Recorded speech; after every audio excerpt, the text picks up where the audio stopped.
Нағашы немесе нағашы жұрт. Туыстық атау. Шешесінің төркіні балаларына нағашы болады. Ал әже төркіні немересіне түп нағашы делінеді.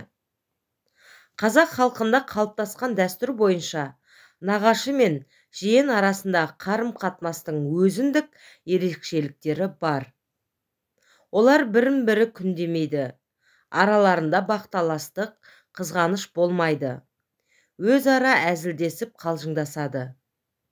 Жиенді ұрғанның қолы қалтырайды деп, жиендерін барынша еркелетеді. Балалығың ұстаса, нағашыңа бар деген мәтел соны меңзейді. Дәстүрлі қазақ қоғамында нағашының жиенге қарағанда жолы үлкен болады. Нағашымен күрескен жиен жығылады деген мәтел бар. Үш жұрттың ішіндегі ең сыйлысы нағашы жұрт. Олар жиенін әрқашан еркелетіп, сұрағанын беріп отырған.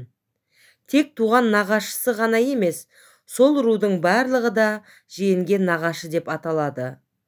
Нағашының жолы үлкен. Нағашы жиенін күндемейді, керісінше оның азаматтығы мен ізгі істеріне сүйініп, мақтанып, мақтап отырады. Нағашылық жасқа қарамайды. Кейде жиен нағашыдан үлкен болуы да мүмкін. Нағашы жұрттың еркек әйелдерін жиендері нағашы апа, нағашы жеңге, нағашы қарындас, нағашы іні, нағашы аға деп атайды.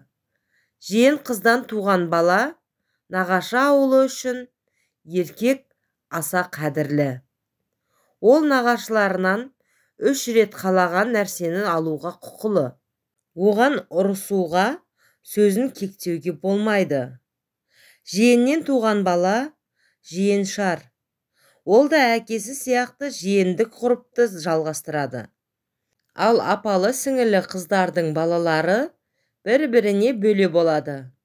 Бір-бірімен өте тату, тәтті болады. Құрметті оқырмандарым, ал сіздің нағашы жұртыңызбен немесе жиендеріңізбен қарым-қатынастарыңыз қандай? Сол туралы комментарийде бөлісе кетіңіз.